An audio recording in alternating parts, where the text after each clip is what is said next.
Assalamualaikum guys. Hari ni kita orang nak buat challenge yang tahan gelak sambil minum air. Okey. Okay. Ambil air kau. Kita orang minum air dulu tau. Bila? Siapa yang habis maksudnya dia kalah. Siapa air dia dah habis dia kalah.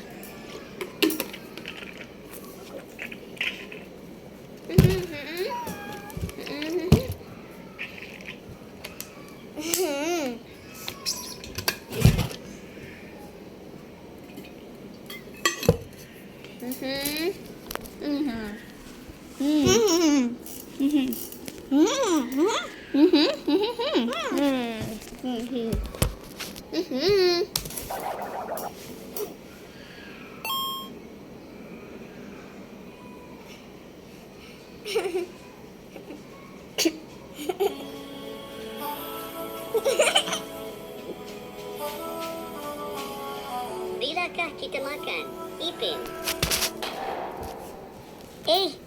Kau dah mati ke bro? Saya lapar. Dah 2 tahun kita orang berpuasa. Semoga kita orang hari ini boleh makan. Allahu Akbar, Allahu Akbar. Ipin, mari berbuka. Kau dengar tak? Adakah kita bermimpi? Ini realiti Ipin. Yes.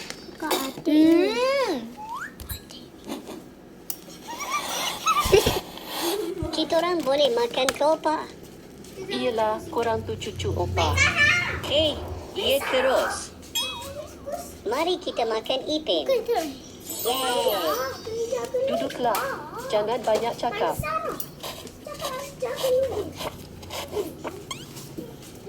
Makanan kita orang mana, opa? Hari ini korang hanya makan angin. Makan angin banyak-banyak, nanti korang boleh jadi avatar. Nanti opa boleh jadi apa? Yip. Saya tak suka angin lah, opa. Betul.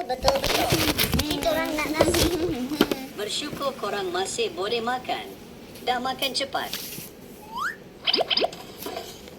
Kita orang tak boleh terus macam ni, Ipin. Kau nak buat apa? Jom ambil nasi, opa. Okey.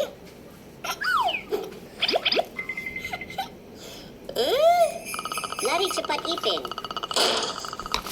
Okey.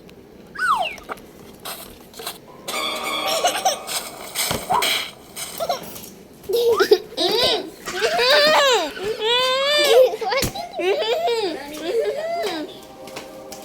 Dia ada. Habis lagi ada lagi sikit. Tidur.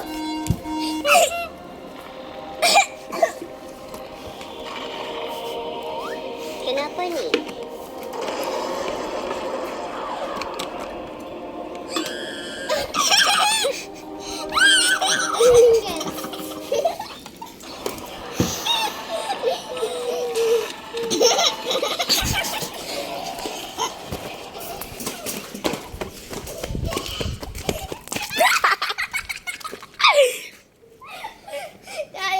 Itu je lah. Maaf ya. Itu je lah video kami. Jangan lupa subscribe.